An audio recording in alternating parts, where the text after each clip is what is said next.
तो MCU and DCU के अंदर कई नए कैरेक्टर्स आ चुके हैं एंड पुराने जा चुके हैं, लेकिन इन सब कैरेक्टर्स के बीच में कुछ ऐसे आइकॉनिक कैरेक्टर्स तो हमेशा हमारे बीच में रहेंगे, जैसे अवेंजर्स या जस्टिस लीग। और आज के इस वीडियो के अंदर भी हम अवेंजर्स के कुछ पावरफुल या पॉपुलर कैरेक्टर्स का कंपैरिजन जस्टिस लीग के कुछ पावरफुल या पॉपुलर कैरेक्टर्स के साथ करने वाले हैं।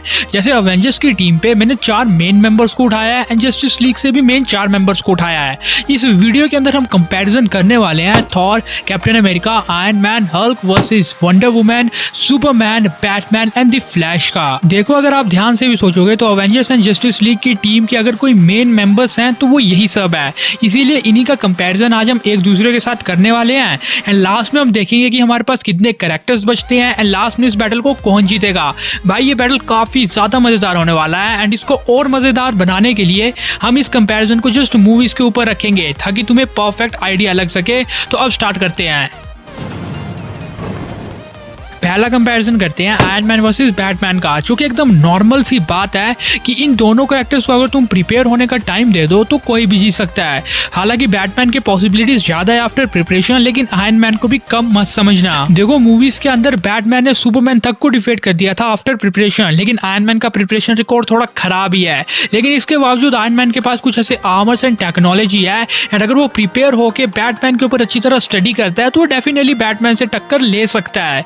मैं ये कह रहा हूं कि प्रिपरेशन टाइम के बाद तो ना इन दोनों में से कोई भी बैटल को जीत सकता है, लेकिन जहां पे तुम विदाउट प्रिपरेशन टाइम बात करते हो तो वहां पे आयरन मैन के जीतने के ज्यादा चांसेस है हमेशा से। क्योंकि नॉर्मल बात यह है कि इंस्टेंटली मोमेंट में क्या करना है ये बैटमैन को उतनी अच्छी तरह आइडिया नहीं है जितना आयरन मैन के पास उसका एक्सपीरियंस है। आयरन मैन सेकंड्स के अंदर अपने मल्टीपल आर्मर्स को बुला सकता है, मल्टीपल ड्रोन्स बैटमैन के ऊपर छोड़ सकता है, पर अगर तुम बैटमैन की स्ट्रेटेजीज को ध्यान से देखते हो तो बैटमैन एक काफी यूनिक स्ट्रेटेजीज यूज करता है। सबसे पहले तो वो अपने अपोनेंट के ऊपर फुल रिसर्च करता है एंड उसके बाद ही प्लान बनाता है, जिसे हम प्रिपरेशन टाइम कहते हैं। इसीलिए प्रिपरेशन टाइम के बाद बैटमैन के जीतने के हमेशा से ज्यादा चांसेस रहते हैं किसी भी कैरेक्टर के ऊपर। लेकिन जहां पे तुम विदाउट प्रिपरेशन टाइम बात करो ना तो वहां पे बैटमैन सुपरमैन से सेकंड्स में हार सकता है। इसीलिए आयरन मैन को उसे डिफीट करना कोई बड़ी बात नहीं है। अगर वो प्रिपेयर होकर नहीं आते हैं तो इंस्टेंटली बैटमैन जब तक अपने नई इक्विपमेंट को बुलाने की कोशिश करेगा तब तक आयरन मैन उसकी बैंड बचा चुका होगा, क्योंकि उस पर्टिकुलर टाइम पे बैटमैन के आर्मर के पास इतनी टेक्नोलॉजी नहीं होगी जो आयरन मैन के पास है। भाई रिपल्सर्स, लेजर्स, कैमरा, शील्ड, पता नहीं क्या कुछ तो उसके पास ऐसे ही है। तो इसीलिए विदाउट प्रिपरेशन टाइम तो भाई बैटल आयरन मैन जीतेगा।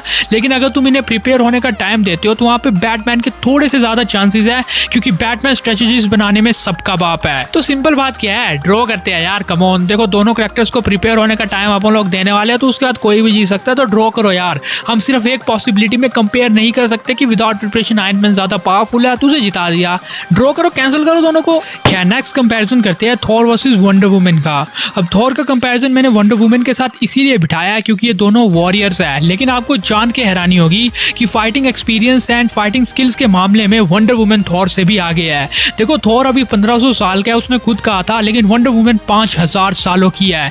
उसके पास fighting reflexes and fighting skills का 5000 सालों का एक्सपीरियंस है। लेकिन क्वेश्चन ये आता है कि इतने एक्सपीरियंस के बाद भी क्या वंडर वुमन थॉर को डिफीट कर पाएगी? तो नहीं, क्योंकि थॉर के पास नेक्स्ट लेवल की पावर्स है। वंडर वुमन एंड थॉर के पावर लेवल में बहुत ही ज्यादा डिफरेंस है, इसीलिए थॉर इजिली वंडर वुमन से ज्यादा पावरफुल दिखेगा। देखो, स्टेप बाय स्टेप समझो। सबसे पहले अगर हम स्ट्रेंथ की बात करें तो उसमें थॉर आगे है, क्योंकि थॉर ने नेडवेयर्स के रिंग्स को मोड़ दिया था जिनका वेट प्लेनेट के जितना माना जाता है। एंड दूसरी सबसे इंपॉर्टेंट बात, इसने गार्डियंस की स्पेसशिप को अपोजिट डायरेक्शन में मूव तक किया है। सेकंड, अगर ड्यूरेबिलिटी की बात की जाए तो वहां पे भी थॉर बहुत ही ज्यादा आगे है वंडर वुमन से, क्योंकि इसने एक डाइंग स्टार के रेडिएशन को अपने ऊपर ले लिया था जिसका रेडिएशन सन के कोर जितना गर्म होता है। सेकंड इंपॉर्टेंट बात, अवेंजर्स इन्फिनिटी वॉर या एंड गेम के अंदर जब भी स्नैप हुआ है तो थॉर उसके आसपास ही घूमता था। भाई, हल्के स्नैप से बाकी सब बंदों ने आर्मर्स को लपेट लिया था अपने इर्द गिर्द, लेकिन थॉर भाई मजे में, भाई रॉकेट को भी कह रहा छुप जा मेरे पीछे आके।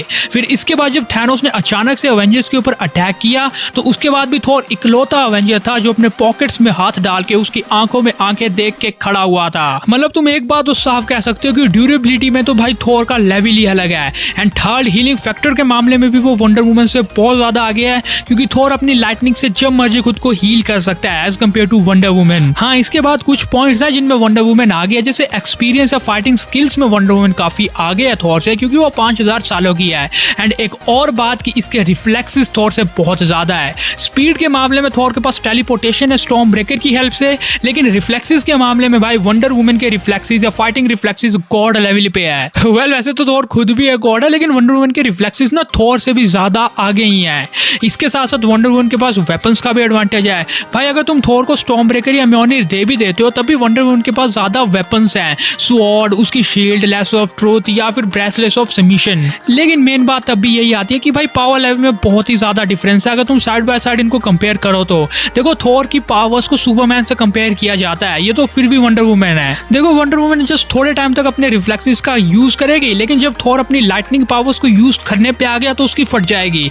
अब तुम लोग कहोगे कि जब एरिस ने ऐसा किया था तो वंडर वुमन ने अपने ब्रेसलेस ऑफ सबमिशन के अंदर उसकी लाइटनिंग को एब्जॉर्ब कर लिया था। तो मैं तुम्हें बता दूं कि थॉर की लाइटनिंग में ऐसा बिल्कुल नहीं होगा, क्योंकि थॉर की लाइटनिंग का लाइटनिंग पोटेंशियल या पावर एरिस से बहुत ही ज्यादा हाई है। क्योंकि कमॉन एरिस अपना गॉड ऑफ वॉर, अगर ये सेम काम ज्यूस ने किया होता ना तब तुम्हें पता चलता कि ओवरलोड होना क्या होता है। एक सबसे पहली बात तो ये हो गई। सेकंड बात की थॉर के पास स्टॉर्म ब्रेकर है जो इकलौता वेपन वंडर वुमन के किसी भी वेपन से ज्यादा पावरफुल है, क्योंकि इससे तुम बायफोर्स खोल सकते हो एंड बायफोर्स से ना एक पूरा प्लेनेट तक तबाह हो सकता है।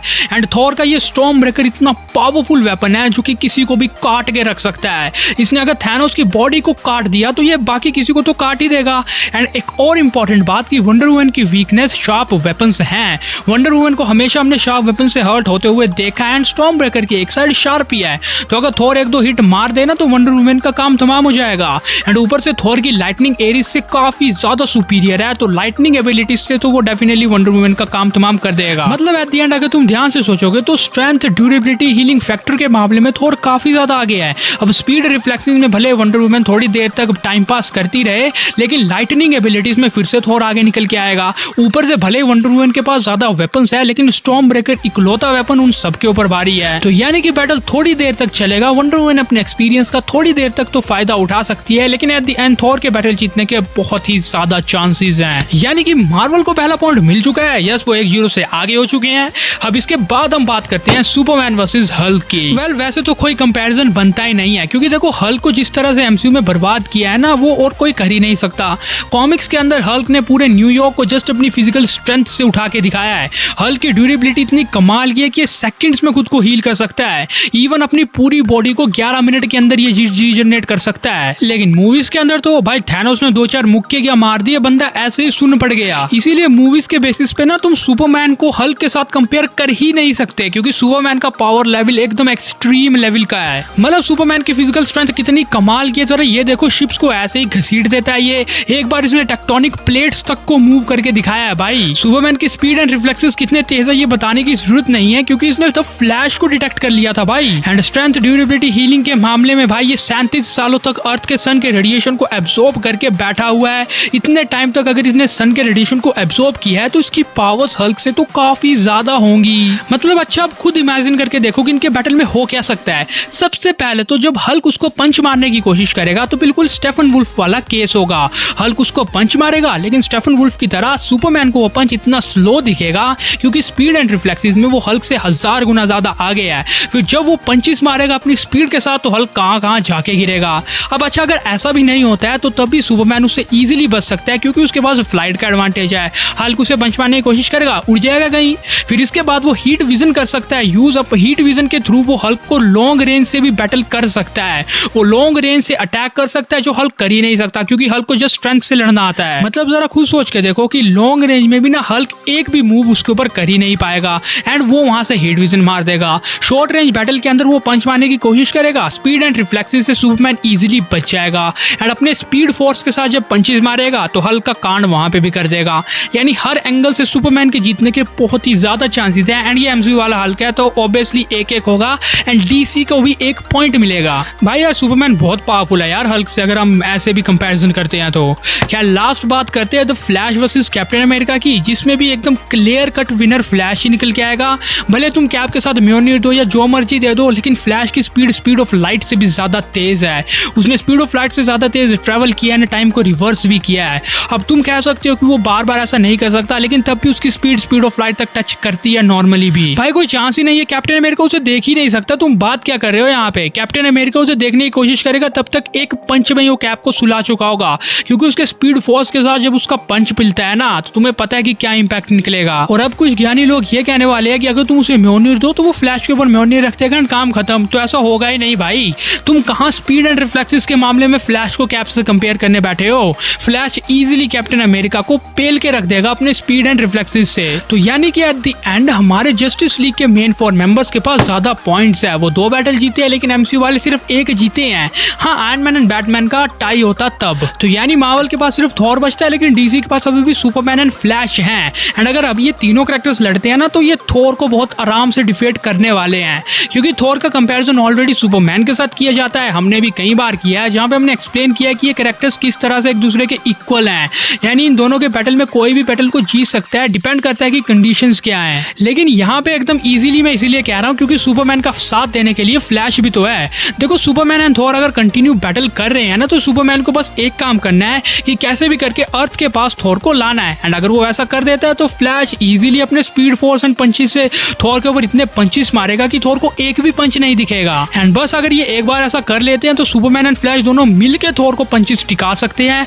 थॉर थोड़ी देर तक फाइट बैक तो करेगा, लेकिन come on, flash and Superman जैसे 2 कैरेक्टर्स को अकेला निपटाना ये थॉर के बस में ही नहीं है। हाँ, नो डाउट कि यहाँ पे अगर थॉर एंड सुपरमैन अकेले होते ना, तब तो भाई 2-2 बैटल होना था, 20-25 मिनट का वीडियो बन जाना था ये। लेकिन यहाँ पे फ्लैश भी तो है। अब सुपरमैन को इतना इजी काम करना है कि अगर ये हवा में बैटल कर रहे होंगे तो कैसे भी करके थॉर को नीचे लाना है। एंड फ्लैश जब अपने स्पीड फोर्स के साथ आएगा एंड 1-2 पंचेस टिकाएगा, तो फ्लैश एंड सुपरमैन मिल के इजिली थॉर को डिफीट कर देंगे। मतलब फाइनल कंक्लूजन तो यही निकल के आता है कि जस्टिस लीग के 4 सबसे इंपॉर्टेंट मेंबर्स अवेंजर्स के 4 सबसे इंपॉर्टेंट मेंबर्स को डिफीट करने वाले हैं, या उनके ऊपर भारी है। अब ऐसा इसीलिए भी है क्योंकि जस्टिस लीग के मेंबर्स को तुम अगर ध्यान से भी सोचोगे तो पावर्स बहुत ही ज्यादा दे दी गई होती है, इसीलिए वो अवेंजर्स के ऊपर भारी पड़ रहे हैं। लेकिन एट द एंड अगर तुम्हें थॉर वर्सेस सुपरमैन के ऊपर एक फुल डिटेल्ड वीडियो चाहिए तो कमेंट कर देना भाई। बहुत टाइम से हमने इनका कंपैरिजन किया ही नहीं है।